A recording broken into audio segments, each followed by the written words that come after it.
MSG is bad. Cut this out.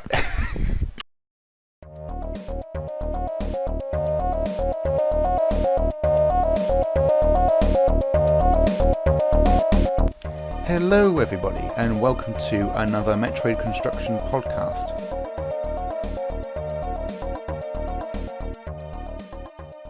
Today we are talking about the Deep Blue contest and how it's run and the results of it. I am now joined by myself, Jiffy. I am joined by Jordan. Say hello, Jordan. Hello. There you are. And also joined by one of 99. Hello. Now these two are members of the post-hack committee, which were the committee members. Best committee. The committee members running this contest this time around. There was a little switch around with the little contests where the post-hack committee doing it first until Liquid Crushment, and Liquid Crushment now released their contest, which you will be able to access.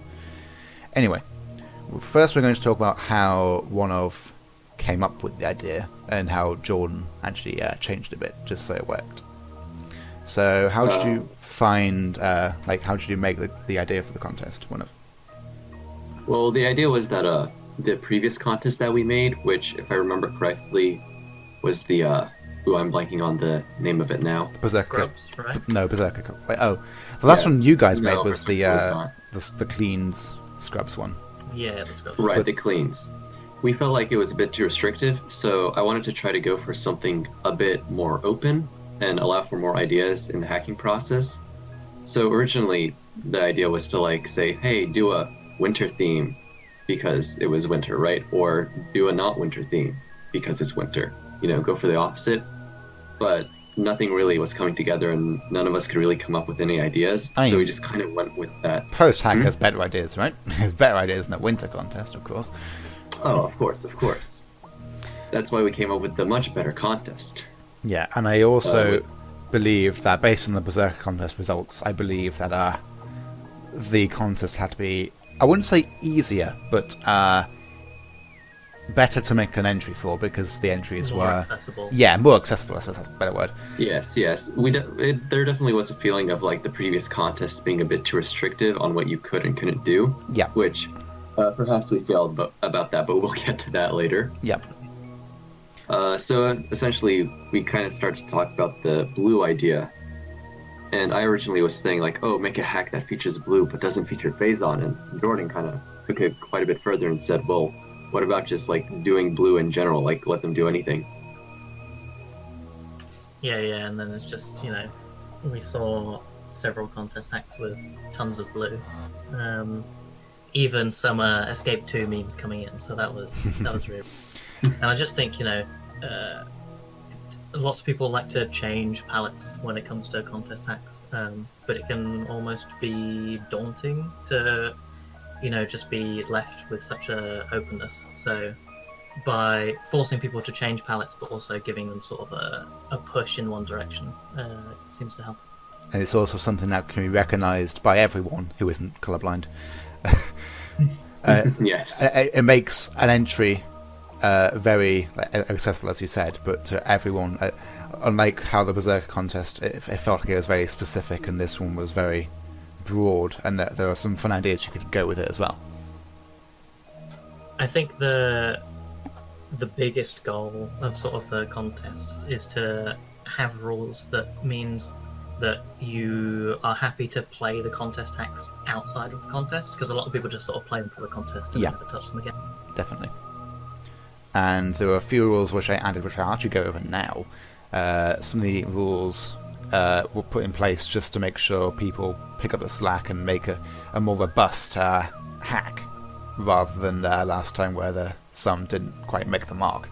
So this time I had to specify, sadly, that the hack must be beatable from start to finish in block capitals, keep in mind, because of Mentendrin's performance, his pantomime before.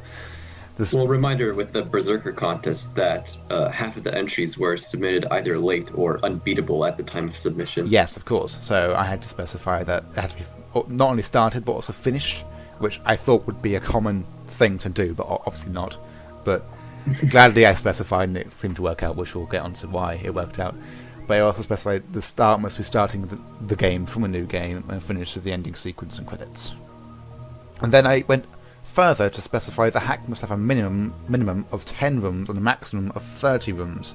And I specified this time we want quality, not quantity, because people struggle with the Berserker contest because their entries were actually very close to the deadline, if not over it, because they tried to add the content and didn't add the quality, which we wanted as part of the contest. Yeah, that was very visible with Scroll 6 and So Little Dread, if I remember correctly. Not just those, but just the one that shall not be named. Oh, yes. Of course. And I also specified some rooms such as save, recharge, map, and boss rooms, elevator rooms, and others don't count towards the totals, which also I had to also specify that recharges could not be just put into every room just to fill up the room count. The room has to be... I suppose the way I went about it was, if the room has a purpose, it counts. If it's a huge 5x5 room with a load of enemies in it and like 4 doors, but it has 1 refill, it still will count towards the total. Yeah, So, I mean, of course, in the end, I could have seen MST just if you didn't include that little like snippet at the end, him just having like a 200 room hack that just had a recharge in every room. Yeah. Well, even then, you had to have a minimum of 10 rooms that didn't have a recharge in them, so you would have kind of missed that as well. Yeah, true. We also put hacks of any game are allowed, however fan games were not allowed. which is different for the current Clock Tower contest that's going on, Yeah. where fan games are allowed. Go check that out if you haven't already. How about Jordan? You go over how the scoring is given out for the Deep Blue contest. So there's like 3 categories that us judges decide, and then there's a point for every person that votes sort of publicly. I quite like the fact that the public are partly involved, because it means that you don't just build a hack that you know a judge is going to like.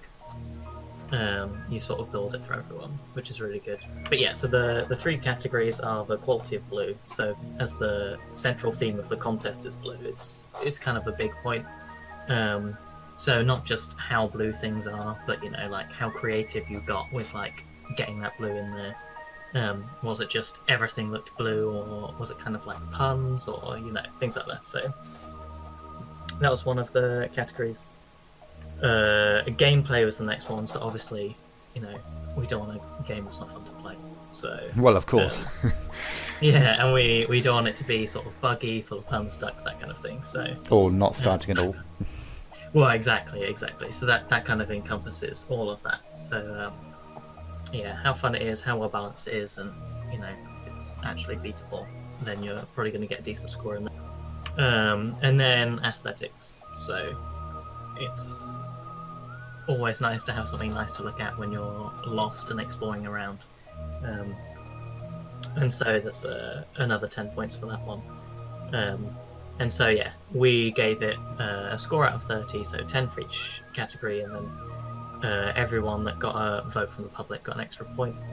And I believe in the end it was actually very close. It was 1 point between the winners. Yeah, so the public voting is really important. It is So, yeah, important I really to clarify that public voting doesn't require like you to play the hack. I know that you've seen it, and I suppose that is, I mean, well, even then, there is no limit we can put on to make sure people play the hacks before they vote publicly. I often worry that these public votes can become a kind of publicity thing, where the person with the most subscribers on YouTube gets the most votes. Looking at you, MST. He doesn't normally. Yeah. He definitely could get attacked for that. He actually had the second least amount of public votes in this contest. He did, yeah. But surprisingly, it works very well, and the votes were very balanced this time, which we'll get on to later.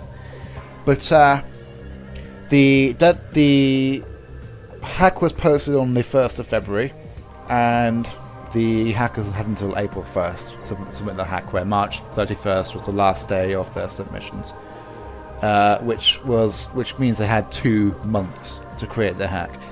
And we'll get on into a second, where all the entrants were actually, well, now that I say it, so one of the entrants was very, very way before deadline, which I was not expecting. The others were quite close, but they weren't on the day like they were before. It was quite amusing, because usually when we're watching the contest page, like the last 2 hours of the day are people frantically posting contests, but this one was a lot calmer. Yeah. Yeah, well, we always have to specify sort of what time zone the ending is as well, because like just a shift of a few hours across America is enough for most of the entrants, because it's always the last couple hours that everyone's sort of. And I feel like I might be changing things up for the Clock Tower contest, where I am ending the contest at midday rather than midnight. So it is fully a multiple 24 hours, like a full day rather than being half a day like it was for previous contests. But Of course, that depends on the time zone you're in. well, I made sure I posted it at the right time. So I think it's midday for EST and 5 o'clock for The only true time zone. British time. Yes. So we're going to go through the entrants one by one for this contest, where Jordan is going to explain the hack, and then us judges, which it was Jordan, one of, and I had to contribute to the judging, just so I should clarify. We will give our opinions on the hack, and we'll do it for each hack. DSO and Kenan also were judges, but they're not here for the podcast. Yeah. So, first we have Super Metroid Blue Star. So, Jordan, you can go through Super Metroid Blue Star. Hang on. Blue Star. Oh, okay, there we go. Sorry, everyone else put their titles in bold. Damn it, Metroid nerd. Come on. Okay, so. Oh, I was panicking then. Consistency. So the description is this: the space pirates have gone on a frenzy, painting entire worlds blue. After Samus's planet was attacked, and she was scarred by the power of their blue, Samus ventures to Zebes to rid the galaxy of the scourge of the space pirates and their evil leader, Blade. Blade? Yep, something like that. Something like, I don't know. And he qualifies this, saying that it serves as a demo for his current project, which he hopes to release sometime this year. And so, if I pull up my notes, so I'm ready to talk about it. Well, I must first clarify that he released it on the 15th of February, which is 2 weeks after the contest was posted. So this was made in 2 weeks. And when I played it, it was pretty robust. And there's some credits. Although he did release a patch for it in the 7 days before the deadline. So he's obviously making sure his hack is working, and he has enough time to fix things. Yeah, which is really important. Yeah. So, Jordan, you go with your judging. Okay. So, my biggest gripe with this was just how linear it was. You traverse a room, you go through the door at the end, and then the door behind you locks, and you continue up. There's one entrance to the room, which then locks behind you, and one exit to the room, and you're just sort of going on a journey from point A to point B. And so I didn't feel like I was particularly engaged. It felt more like a slightly interactive kind of let's play, rather than a game that I was interacting with. But on the plus side, even though it was sort of done in a short amount of time, it fit the theme very well, and the room design was great. I just feel like the gameplay was lacking for this, unfortunately. But if it were like a 2-week hack contest, it probably would have absolutely smashed it, just with how sort of robust it was. Yeah. Yeah, I have to agree on the not very engaging part, because since every room was kind of straightforward and none of the rooms were really challenging per se, there were a lot of E-tanks and kind of weak enemies, that it was kind of easy to Yeah. just like mindlessly romp through the rooms, killing enemies as you go along, and not much to do. That's But from true. what I Although I hear- did die to the giant side hopper because I like stopped paying attention and just tanked straight into it. Yeah, those tend to get you. Yeah, from what I hear, there were like plenty of side items to find, but the way they were hidden and the way that the hack was pretty much built didn't really allow for much like exploration on your own. It didn't encourage it, at least. In terms of blueness, the hack was very blue, so I can give it credit for that. Every single palette was blue to like a high degree. Definitely. And I had so much blue that my eyes were bleeding blue as I finished. It was quite something to look at. I really liked his tile set work because I'm a big fan of his. He used green Brinstar, but he did give it a blue twist. And he also used the red Brinstar, which is also in blue, if you couldn't know. But I really liked how he tiled some of his rooms. He's getting much better with the tiling. I didn't think it would work from the images he gave. But when I was playing it, I felt like it worked very well. The enemies' suits and tiles individually have a good variety of blues, like a good mixture of different hues of blues. Hues of blues. But the gameplay, I thought it was very straightforward. I agree with Jordan here, where it was where the doors would lock behind you and you would go in a very linear path. I think there was only a few items to deviate from the beaten path. It was just going from point A to point B, killing bosses on the way. The rooms on the main route were very fun to move around in and traverse, so I did like those. And tiling again is beautiful. I loved how he uses difficult tile sets, and the rooms laid out very nicely, wacky effects, and I think it's pretty good. Now, for scoring, what did Jordan give for the scores for this hack? Okay, so I gave him a 9 out of 10 for the quality of blue, because, I mean, it was literally everything. I only gave it a 5 out of 10 for the gameplay, for the reasons I talked about. And then 7 out of 10 for the aesthetics, because I thought it was some nice design. Nothing that will like blow you away, but it was a good use of vanilla tile sets, and it did look good. And in total you gave 21, I believe. Yes. And one As of... for my scores then, I also gave a 9 out of 10 for the quality of blue, a 7 out of 10 for the gameplay. I kind of liked it a bit more, I think, maybe. But I do have to note also that there were no save rooms in the hack, so I just want to point that out.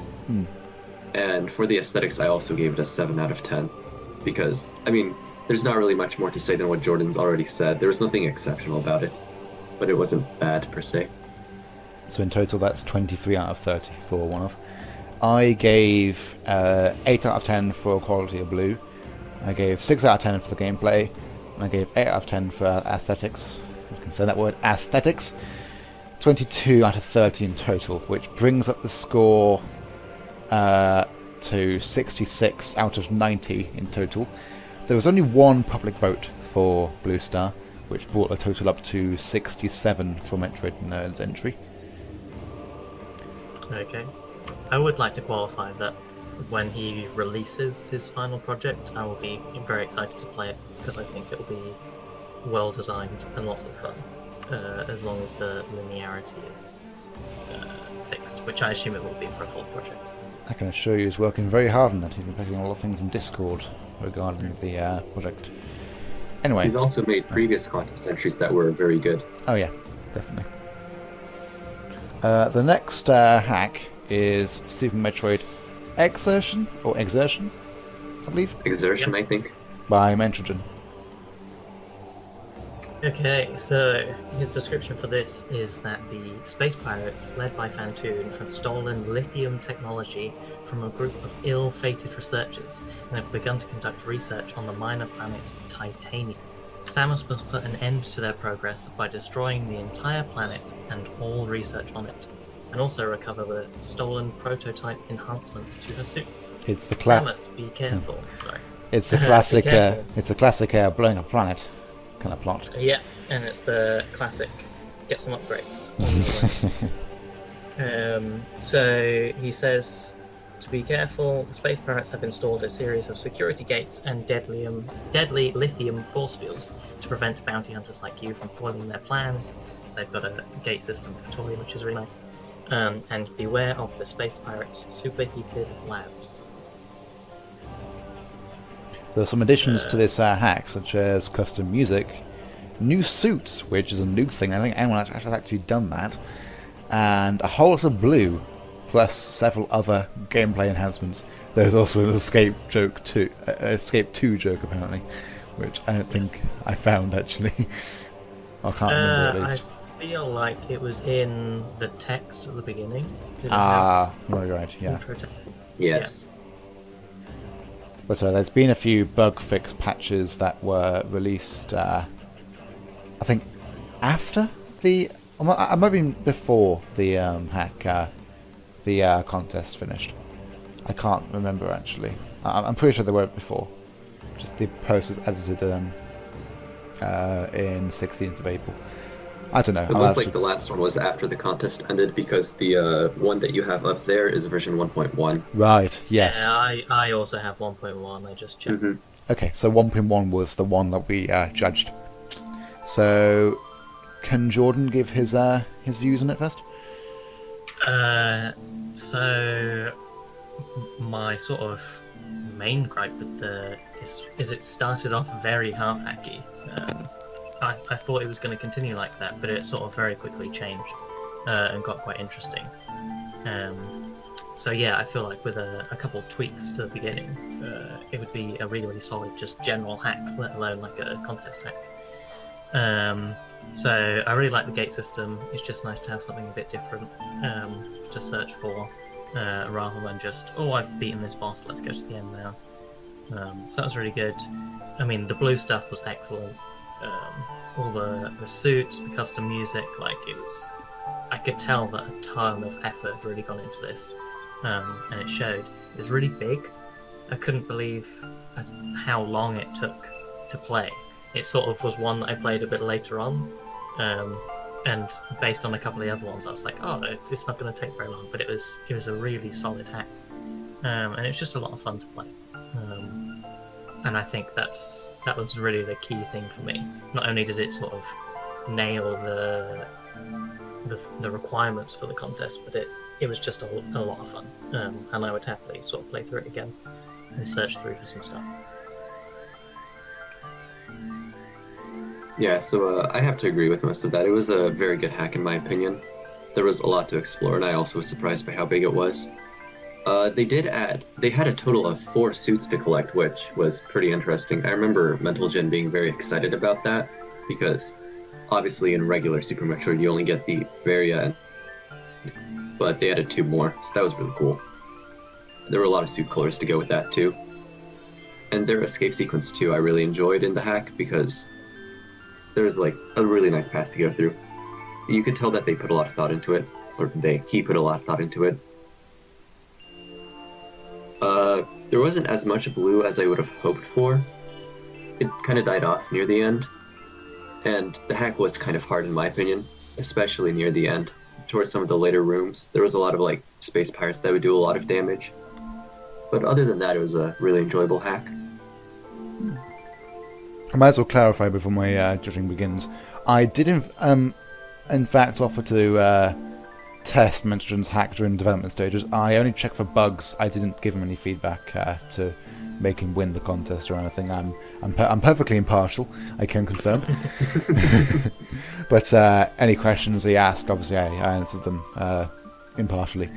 But in general, it was quite a good hack. It was a lot more subtle, his amount of blue, was quite subtle compared to the other entries.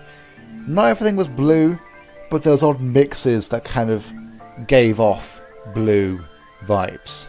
Kind of a mix between the heavy saturated blue and the washed down non-blue. Although later on in the hack he obviously forgot that blue was kind of the point of the contest. I presume a lot of people get carried away by the end of the contest about forgetting about blue. It would have been better if he carried on with the blue, of course. His gameplay was really good. I enjoyed the extra quality of life patches he supplied and the extra suits, but there were a few issues with bugs and careless mistakes. Again, I'm talking about the modern version, not the testing version. There was a bug, I think, going through a door transition that he wasn't able to fix, that the quote pointing out in the thread, but at least the hack worked this time. Can confirm. He presented his rooms very well. His layout was quite good. They felt strange with some of the palettes, like the pink Brimstone again wasn't the best, but it wasn't bad. The rooms were laid out well, enemies were well placed and they compensated the levels. And I think overall it was a good, solid piece of work. Okay, my scores were, for the quality of play I put 7 out of 10, for the gameplay I put 7 out of 10, and for the aesthetics, I can't say that word, aesthetics, 7 out of 10, which gave a score of 21 out of 30 from my end. I was a much bigger fan of this hack, and I gave the quality of blue a 9, the gameplay a 9, and the aesthetics an 8, for a total of 26 out of 30. I was 1 point less of a fan than Jordan, so I gave the quality of blue an 8 out of 10, the gameplay a 9 out of 10, and the aesthetics an 8 out of 10, for a total of 25 points. Yep. And Mention also got 6 public votes, which was tied with the most public votes, which originally he had a total of 72 out of 90, and the 6 put it up to a total of 78 by the end. And the next hack we had was, I believe, No Safe Harbor by Moa. Oh boy. Okay, this one. So, where's my description? There it is, okay. So, the description of this is relatively brief. In between missions, Samus encounters a pirate team who have raided a Federation freighter. She intercepts the vessel and damages it enough to make it attempt a landing on Carabadas, something like that, nearby Waterworld. Some nearby Waterworld. Yeah, and he provided some sort of hints and tips, because this was quite a challenge. One that I was not able to do, unfortunately. Disclaimers, if you like. Yeah. So I like that he put that in. It would be nice if he included it as like a readme or something, like just stick everything in a zip, and then it makes people read it. Whereas if I see spoiler tags on your hack, I probably won't read them. And I got frustrated and I went back and read them, just like, oh, I should have read that first. Who even reads readmes nowadays? Well, I do. He's sad. Yeah. Yeah, well, I need it because this hack really kicked my butt. It was quite difficult. Which was a shame, because I think it was a really interesting. When I saw some stuff about it, I did quite enjoy it, but for me it was just too painful to keep trying. Yeah. I just felt it was a really sort of steep learning curve. I felt like if I made one bad decision early on, I was almost, because I didn't know exactly where I needed to go, I felt like that was it. I almost was better off abandoning and just restarting again completely. It was very unforgiving. And the tiling wasn't great. I think he used the series tile set. Yeah, right? he did. Yeah. Yeah, so I know that has some like weird stuff anyway, which doesn't help. It's to do with Sarah's being in a different area and how it uses mode 7, and I think the shop blocks and stuff like that are all different. Yeah, it's all a bit of a mess. And so I understand that there's some difficulties, especially when you've got such a short period. It's difficult to fix those. And the single music track was fine to begin with, but when I was on about my 5th attempt and I was getting frustrated, it did start to grind a little bit. I felt like if you had a couple different songs in there, it might have made it a bit more interesting. But definitely an interesting concept, and I enjoyed watching other playthroughs. And I will get back to it at some point, but when I had other contest hacks to play in, it was frustrating me. I just wanted to be nice and not get too annoyed with it, so I left it. Now, I was a quite big fan of this hack in general. I thought the use of the quality of blue had a very unique spin on the theme. Moa used a sinking ship with a water level inside the ship, which goes down and down for some reason. The counter goes down, the water rises up as if the ship is sinking, which... I think it was supposed to be a timer kind of thing. Yeah.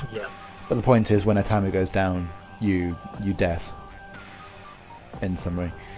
But it was an instant objective from the start that you knew exactly what's going on, and it was quite an impact that it had on me. It was quite memorable as well, even if things were confusing in the hack. A lot of blue, of course, because there's water and everything was blue. It wasn't extreme ship sinking levels. Well, I would have expected the blue to be darker, but I do know from Moa that he is colourblind, so he struggles with his colours anyway, which might have been why. Oh wow! Why his visuals weren't quite kind of confusing. For the gameplay, I had fun shooting the pumps to lower the water. I figured that out pretty quickly. There was an alarming sense of danger as the clock ticked down very slowly. At first, I didn't figure out what it meant. So I had to check the disclaimers to find out what it meant. A lot of this is spent underwater because of the rising and lowering sea level, and it kind of interrupts the flow, no pun intended, because of underwater physics. Although some people might like those kind of things, I suppose it might be down to someone's personal taste. I was also charging around with little idea on where to go, and there weren't many bugs though. You were going to say something, Jordan? Yeah, just I know who would enjoy the underwater physics. Card Weaver, I'm looking at you. I know you love those. For the aesthetics, his tiling is, well, unique is the best thing I can put it as. His palettes were okay, but the combination of tiling and backgrounds made me disoriented at times because the background was a very similar colour to the foreground. Some tiles also messed up, and that might be due to the Sarah's area being used, but hopefully you can use it as an opportunity to make things easier for the player's eyes. And he has also messaged me personally asking about what specific things can I improve, and asked me questions. He also did that to me, which I think is really nice when someone gets some criticism and they want to get better. Yeah, I think that's brilliant. I think he's remaking No Safe Harbor into Safe Harbor. But yeah, one of as well. What do you think? I actually disagree on quite a lot of points with you, Jiffy. I thought the hack was very unclear about what you're supposed to do. Mainly because I was told to go break some pumps, but then I found out from MST that you can actually just beat the hack by going to the command room, killing all the enemies there, and then returning to the ship. And so I didn't even do anything with the pumps. I just beat the hack as quickly as I could and moved on because I didn't really enjoy it at all. Speed the underwater run. Physics.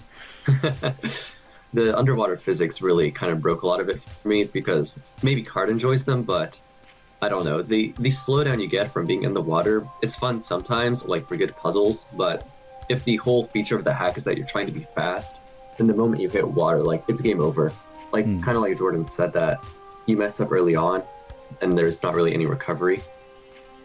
The tile sets were interesting, is what I'll say. I know for a fact that he had a lot of trouble with getting the backgrounds to work. I talked to him about that. That's why a lot of them looked corrupted. because they weren't set up correctly with like the offsets. Yeah.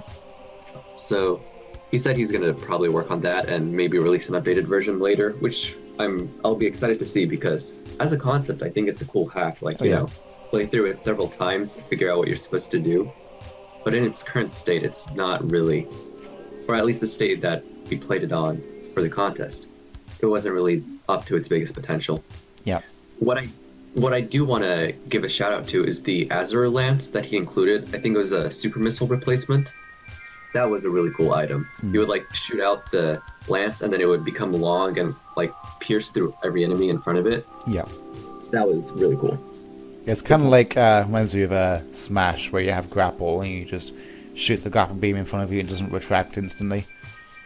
Yes, like that. Well, except in this case, it also went forward. Oh yeah. What scores did you guys give for the No Safe Harbor? So I gave Quality of Blue a 9 out of 10. The gameplay I gave a 5 out of 10 because I just sincerely didn't enjoy it, unfortunately. Though I think it can be better. And I gave the aesthetics a 6 out of 10 because the palettes weren't very good. And I understand that he had problems with that, of course. And the backgrounds were poorly made.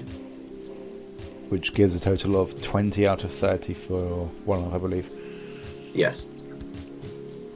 Yeah, so I gave it an 8 out of 10 for the blue, because the blue was really solid.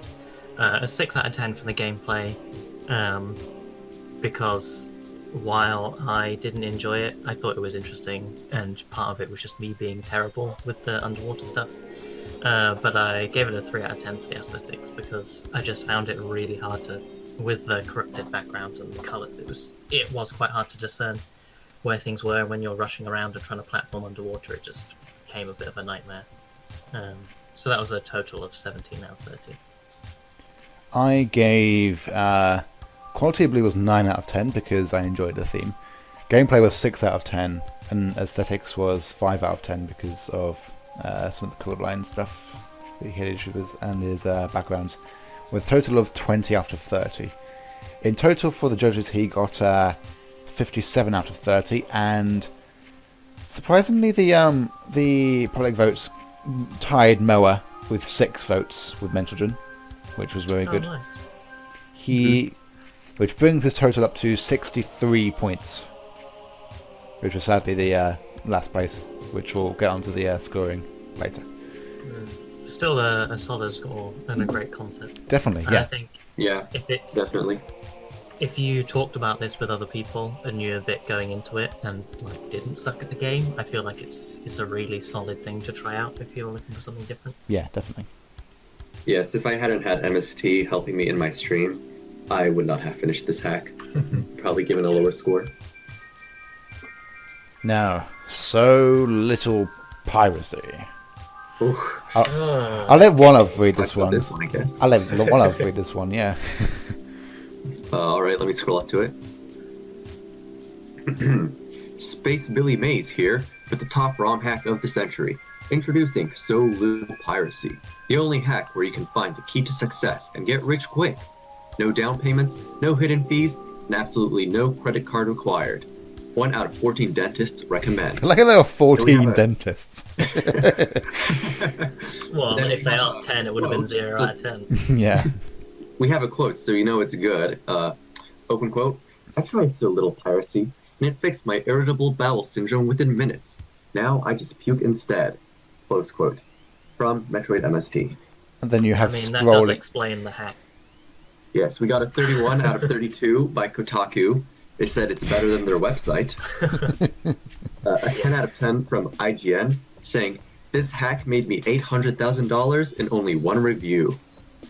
So as you can see, obviously quality stuff. A 9 out of 10 from GameSpot for easily the most impressive hack of all time. A little bit too blue. And he hasn't closed the quotation there. I mean, obviously, because all your sites have judged it, we didn't need to judge it at all. Until we did play it, and we did have to judge them. Where, but my reviews were, it was also a collaboration between McCad and MST. Abaz was satisfied. The No Safe Harbor was Nodeva, and exertion with Metroid, so I didn't say that. But McCann and MST, they're a good mix of blue and non-blue in Piracy. However, I cannot confirm I got rich quick because the coin system, I don't feel like it was properly utilised. It was only a number on the HUD. It didn't really contribute to anything. I think that was my... It was the final percentage, right? I wasn't able to establish that. Okay. I think... I thought I was going to be items, but I wasn't sure. If it's just for percentage, again, it isn't... I feel like it should have a bigger contribution, rather than just being a collector's item. For the gameplay, the rooms flowed pretty well, I think, and I especially like McCad's side. But some of the rooms... Well, I think you need to first point out how the hack was structured in terms of how they made it. Of course. The hack was structured. One side was MST's made, one side was McCad made. So one of the sides was... I wonder which side was which. I mean, McCad was the right side, not just literally. But some of these rooms were not forgiving in terms of difficulty. There was one room in particular that was making fun of the rules because MST was angry with how contests are made because he can't make real contests. He's bad. Post-hack committee, best committee. But you heard it here first, folks. Definitely not biased. Yeah, impartial, totally impartial. I mean, I did like the idea of splitting it into two main sections, but it felt like it was a little discontinuous. But it wasn't too worrying in general, because it wasn't too hard to navigate. It just felt kind of weird, in a way. I felt like the areas could be more accessible in terms of paths rather than just going through the centre. Spikes definitely hurt, and I didn't really find any bugs, so that was good. So for the aesthetics, the tiles were actually really good from the CAD side, and both the hackers have used them well. Neat effects with transparencies and flashing seizures. Seizures? Yep. And a solid effort. But I did enjoy it in the end. It wasn't as bad as I describe it, to be fair. It was pretty good. But obviously a few jabs taken in a few disrespectful areas. Post-hack is best hack. Can confirm. But yeah, not bad. Yeah, I agree a lot with Jiffy. I didn't realise they had their half, so I started off in the left half, then spent like the mid game in the right half, and then finished off in the left half again. And I've written that it was a terrible start and end, but I really enjoyed the middle. So I think that sums up their design. I feel like the wildly varying difficulties and punishments was really my main problem. If it was hard all the way through, it'd be fine, but I just felt like all of a sudden I just hit this wall and it was ridiculously difficult. And just starting out with no soups, 99 energy, and full damage spikes is... We all know that's bad design. Like, come on. It's doomed from the start. It's doomed from the start. Yeah. And I know it's a bit of a meme, but like, maybe do it once. Don't have like a door where you drop onto spikes that you can't see. But I mean, other than that, it was like a good size. I thought the blue was well incorporated. The story was interesting, and the music was really good. I mean, the credit music was my favourite, but yeah, it was really, really good. And the statue working with the keys, I really liked. It was a nice way of not copying like a gate system, or it was just nice that there were lots of different ways to end all the hacks this time. It just made it seem really varied, and so I really enjoyed that. But my god, that shadow room couldn't go to hell. Yeah, in my gameplay assessment on my review, I wrote that if I was going to jump to the right half of the hack, I'd give the gameplay a 5 out of 5. But for the left hack, I'd give it a 1 out of 5. So my gameplay score ended up being 6 out of 10. because my God, the left half was just. I spent a long time in there. I'll just say that much. I actually didn't end up finishing this hack because I ran out of time and I had finals week coming up, so a bit more important stuff there. Wow. And MST's half the hack just was, I don't know, was uncompletable for me. As for MCAT's half, I have to say that was, I mean, I'm not gonna, I can't keep it a secret. I really like whatever MCAT does, like his tile sets, his level design. It's no secret that he's good at what he does. And so the right half of the hack was essentially the good half. Impartial. The tile sets, of course, were amazing. Definitely impartial. What were your scores? So I gave it 10 out of 10 for the quality of blue, because that tile set was very blue and very good. MST used the tile set well, too. I'll give him that. Like, he may not have my favorite room design, but he's got some pretty good tile set usage. Gameplay I gave a 6 out of 10, as I already said, because the left half of the hack was bad. Actually, no. The one redeeming factor of MST's half was the Crocomire battle, because what happens at the end of that is a very nice surprise. Very fun and very original, yes. Yes. Aesthetics, I gave a 10 out of 10 because the aesthetics were good. I don't really have much to say about that. It was a really good-looking hack. And for total, what did you get for your total? Oh, yes, and my total is 26 out of 30. Yep. Brought down by the MST portion. Damn it, MST. It's always MST, isn't it? So I gave it an 8 out of 10 for the quality of blue. I think it was really, really solid. The gameplay, again, a 6 out of 10. It was just at the point in that Shactal room where I was like, I can't be bothered, and I'm just gonna start using save states. I was like, it can't get a good score. And it turns out the bit I used save states for wasn't even like an item or anything. It was literally just a troll. So screw you, MST. And then aesthetics, I gave it an 8 out of 10 because it did look good, which was semi-redeeming for a little while at least, while I was struggling in the left half. So that was a total of 22. I gave a 7 out of 10 for quality of blue.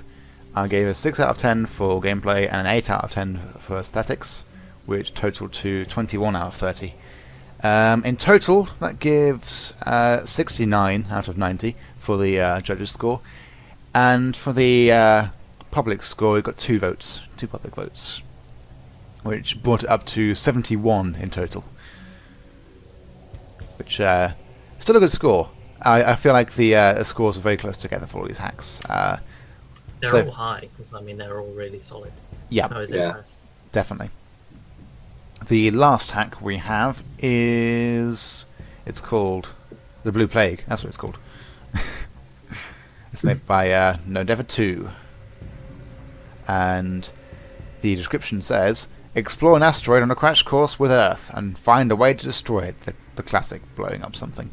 This asteroid has a dark past, however, which I don't understand why, but and you'll soon find that you are not alone. Can you survive on it long enough to find its weak point and save our precious blue planet? Samus, we need to take that asteroid out no matter the cost. I've been informed that some nasty biological experiments were being held there, and some of the creatures on that planet have been infected with some of the leftover bioweapon. The only area we have intel on is the laboratory. Its map data being loaded into your system already. Find the reactor room, destroy it, and get the hell out of there. Good luck, and don't get infected, okay? That was the presumably some kind of mission directive that they have, and again released on time. The last hack that was posted, by the way, with no updates. So my scores, I gave it a 7 out of 10 for quality of blue. Actually, I'll go over the scores later, sorry. I thought you were mixing it up. Yeah, I was. Jiffy. Yeah. So the theme was approached with biological weapons, and I felt like the theme was done very well by introducing blue enemies, rather than just blue tile sets. Well, there is also blue tile sets, but it's mostly the enemies, where blue enemies were invulnerable to a point.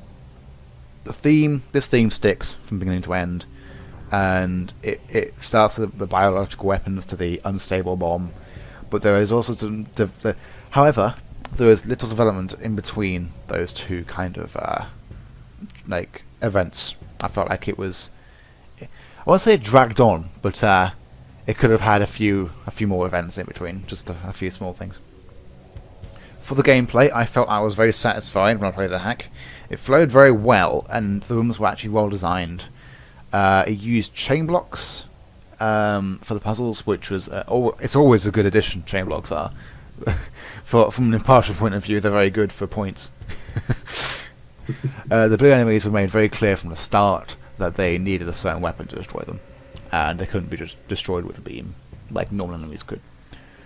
For the aesthetic, the rooms were standard criteria tiles, and there were some series tiles, the normal kind of global room tiles, that didn't really fit in with the structure. But the spaceship tiles that Black Falcon made and that Nadeva's used in the final area look a lot better than earlier on, which it felt really good because I did like that final area, and it felt like Nodeva has been learning while building that hack about room design and how to make rooms look better. Generally, it's a good hack, and I really enjoyed it. Yeah, I would agree with that. The CRE did seem to stick out like a sore thumb, and when you started off in that room, I was thinking, oh no, here we go. But it was really the like Earth background. Is that's also part of the tile set, Black Falcon's tile set? Do you know? I don't think so. I know that the Earth background, the further you got in the hack, the closer the Earth would be to the screen. Yeah. So I think it was a custom thing made for this hack. Yeah, because I wrote down that I really liked that. I thought that was really impressive, really, really nice. And I mean, I felt like the blue was really solid. It was nice that sometimes, like, Samus wasn't also completely blue all the time. Because sometimes if you've got like blue fog and blue backgrounds and blue tile sets and blue Samus, it's a bit difficult to see. So that was quite nice. But also subtle things like just having the circle for the item dot if it's a major item, and then the dot for like a standard expansion. Just little quality of life things. And I also felt like a couple things I got maybe out of sequence. It did feel like as I got sort of halfway through, it really opened up, and I kind of just could go where I wanted, which is really, really nice. That's something that I really enjoy, is a bit of non-linearity. It's really difficult to do that without just giving you like 10 different parts and making you feel super lost. So yeah, that was really, really good, and I enjoyed the escape as well. I thought it was really solid. I think just all round it was a fun, good-looking hack. There could be some improvements in tiling, but as you said, I think he improved. As you could tell that, he started off, and as he got more practice in, his tiling improved a lot. So if he just went back and sort of redid the first 10 or so rooms, I think it would look really, really solid. Well, in a timed environment, going back and looking at things is. There's no. Yeah. I mean, if you plan things out, you can get around to it, but it does sometimes go over like the heads of some hackers when they are making hacks. Well, yeah, hackers making hacks, of course. I understand, because you go through and you make all the rooms, and you go back to the first ones and think, I can improve them. And by the time you've done that, you've improved on some other things, and then want to fix the later ones, and then you want to go back to the earlier ones and fix those. And it could just be like a never-ending cycle. Or alternatively, you think, do I have to go back to that? As in, like, I remember it being quite difficult to build, and you don't want to really go back to it. It might consume too much time. Yeah, relearning how to use a tile set and everything. Nature vibes just come back to me. Stupid Norfolk tile set, damn it. Yeah, that one is a bit of a nightmare. Yeah, so I guess I'll talk about my opinions now then. Yep. This was my favorite hack by far, and unfortunately the first one I played, so I played my favorite hack first. I really liked all the tile sets here. I thought the use of the criteria was really good for the way it was made. And then, of course, the biolabs or whatever it was that you said the spaceship tile set near the end was also really well used. And I like how we kind of brought in a little more colors than just blue and used them to complement the blue, really, as opposed to how some of the other hacks, when they didn't have blue, it stood out. And yeah, I also like the blue enemies idea where you had to use the like specific missile to destroy them. It gave them a little bit more of a challenge and made them scarier. So it was kind of like the less of a you can tank this and you should avoid this situation, which I really appreciate him doing because that made the hack more interesting. And yeah, that's as much as I can say, really. The escape was also nice. There were multiple paths you could go on in the end for the escape, so it was well made. What were your scores? I gave it 10 out of 10 for the quality of blue. I gave a 9 out of 10 for the gameplay, because I think the beginning could have been a tiny bit better, but other than that, I enjoyed it all the way through. And I gave the aesthetics a 9 out of 10 because I thought every part of the hack looked really well. So that's a total of 28 out of 30. I gave the quality of blue a 7 out of 10. I gave the gameplay a 9 out of 10. And I gave the aesthetics 6 out of 10, which totaled to 22 out of 30. And I gave the quality of blue an 8 out of 10, the gameplay a 9 out of 10, and the aesthetics a 7. So that's a total of 24. So overall that gives 74 out of 90 for the judging score. And the hack got 5 votes on the public vote, so that gives a total of 79 for the overall vote. And that also is a nice wraparound to the placement. So I might as well go over the scores again. Blue Star got a total of 67. Exertion got a total of 78. No Safe Harbour got a total of 63. Solar Piracy got a total of 71. And the Blue Plague got a total of 79, which means first place is Nodeva's The Blue Plague with 79 points. Second place is Mental Gen's Super Metroid Exertion with 78 points, which is 1 point behind, if you know how numbers work. Yeah. Third place is MST's and McCad's Solar Piracy with 71 points, which was 7 points behind. Metroid Nerd's Blue Star runner-up with 67 points, and No Safe Harbour with 63 points. So Yeah, so tight, really. Like, everyone was quite close to very consistent scores, yeah. So it Yeah. just comes to show that if you tighten up the rules for a contest, things become a lot more consistent in terms of releases. Yeah. I feel like because of that, the contest was a lot more successful because it allowed all the hackers to be more consistent with what they actually were making. Less buggy, more towards the theme. They could focus more on the theme because it was more understandable. They could go with weird ideas that could impress us, and I think they did overall. And I think the range of scores was I think 16 was the range of points, with 79, 63 top and bottom. Which is probably about as many public votes as we had, right? 20 around that. 20 public votes we had. Yeah, so Yeah. That's really impressive. And I think I was impressed by the variety, because when I saw that it was 5 Super Metroid hacks, I was internally pleased, because I mean it's the best Metroid one. But is superior. But yeah, I was worried that they'd all be a bit samey. But I mean, the variety was great. Everyone sort of went in a different direction and all sort of nailed it. So it was really impressive. I was also very worried that it'd be a draw and I had to drag it out further than I did. I released the results on the 15th of May, so about a month ago. So I was hoping I wouldn't drag it into the new contest by Liquid Crashment. But generally successful, yeah. Yeah, I'd agree with that. The hacking... Oh, you first one off. Oh, I'm just saying yep. Okay, fair enough. The new plans for the contest then. there's now a Liquid Crushment contest on right now, which is the Clock Tower Carnival contest, which is about clock towers. You can read it in the link below in the description. I presume there will be a link. Please, MSG. Well, it has to be now. Yeah, it has to be now. I'll hold you against that. But there's the Clock Tower contest on right now, which runs from now until August.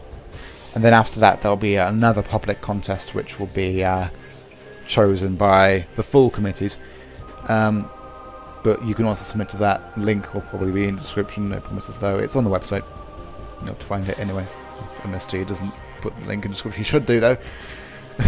But and then after that, it's a new year. But there'll be some changes to the committees where we're going to bring in some new members and make the judging bigger. Because this time there's only me, John, one other, and some of the others in the committee. I think DSO and Kenan contributed a bit for the judging. Weren't here, though, sadly. But the point is I'm bringing in some new committee members. Further information will come on those. I won't say who yet, but you might have figured them out already, which well By done. the time MSD uploads this, they'll probably know. Probably, yeah. Yeah, But- 2 years. 2 years. But the point is I'll be posting at some point the new committee members. They won't be involved in the contest this year. They'll be involved in the contest in 2020, I believe, where the post-hack and liquid crushment committees will be making the next contests after the public ones.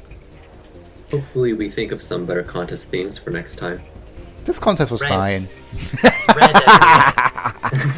Red, Red criteria those were the time. jokes before those were the jokes before the clock tower contest got announced. Yeah. So that it's going to be, instead of deep blue, it's going to be shallow red. Metroid hacking contest. Yeah. Then you'd have safe harbor, so little data protection. All those kind of things are opposites. But yeah, I think generally it was quite a fun contest, and we had some very good results in the end. And just to recap, No Devo was the winner, followed by Congratulations, Nodover. yeah, congratulations. Yeah, Good hack. really solid job. Mental Gen second place, MST McCad Also third good place. hack. Yes, of course. I should All also these were good hacks, actually. You know, usually when we have contests, we get like 1 or 2 hacks that everyone kind of memes about a lot. But none of these were really like memeable in the bad way. You know, they were pretty solid entries. I might also clarify that No Devil will also be getting a badge at some point, as well as the previous contests. I'll be getting on top of the badge stuff while the Clock Tower Crushment Clock Tower Crushment? Where did I get that from? Clock Tower Carnival contest is on. Clock Tower Crushment. I'll pitch that. But yeah, I'll be distributing some of the badges in the meantime while this podcast comes up. But anyway, thank you very much for listening or watching. We shall be seeing you in the next podcast, which will be on the Clock Tower Crushment contest. Thank you very much. Goodbye. Goodbye. See you later.